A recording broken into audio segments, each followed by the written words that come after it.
Quali le ragioni che l'hanno spinta a candidarsi al Consiglio Comunale di Agrigento nella lista Fratelli d'Italia?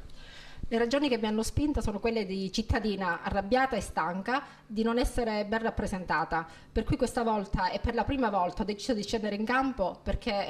è giusto, è arrivato il momento di non criticare e di muoversi in maniera attiva e di partecipare alla vita politica. Scelgo Fratelli d'Italia perché vi riconosco nei valori di Giorgia Meloni e nel suo modo di fare politica e pertanto mi appello ai cittadini della città di Agrigento, così come me, di non sprecare questo voto, ma di dare voce alla mia protesta, che diventa anche la protesta di tutti, per far sì che le poltrone vengano rispolverate all'interno del Consiglio Comunale e che finalmente ci sia gente nuova che si preoccupi di amministrare bene la città. Chi ha amministrato nel corso degli anni non ha fatto altro che poi dimostrare inadeguatezza e soprattutto interessi personali ed economici. Per cui adesso abbiamo bisogno di una città che si occupi dei propri cittadini, che dia servizi ai propri cittadini, perché non tollero più che la mia città sia sommersa dai rifiuti e che ogni volta puntualmente nelle campagne elettorali si parli soltanto di spazzatura e di acqua, ma poi alla fine non troviamo mai una soluzione.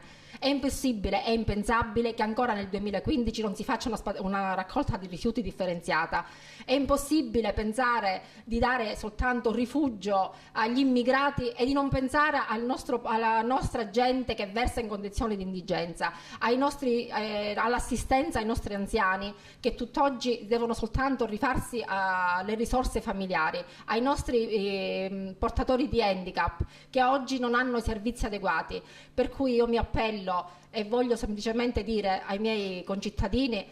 di darmi fiducia, perché non mi conoscono molti, perché per la prima volta io scendo in campo, di darmi fiducia affinché possiamo iniziare a dare lustro a questa città. Sicuramente non possiamo fare miracoli, ma da qualche parte bisogna pur partire e questo forse è il momento per riscattare la città di Agrigento, che penso lo meriti. È un impegno anche a favore del sindaco Andrea Cirino. Andrea Cirino, certo, sicuramente. Andrea Cirino, il suo programma lo sposo totalmente perché mi rappresenta un valore aggiunto per il fatto che lui per tanti anni è stato all'interno del Consiglio Comunale, perché chi meglio di lui conosce come funziona la macchina amministrativa e quali sono le cose che immediatamente possono essere messe in moto. Andrea Cirino è una persona che sicuramente potrà rimboccarsi le maniche immediatamente e potrà fare qualcosa di veramente incisivo per la città di Agrigento.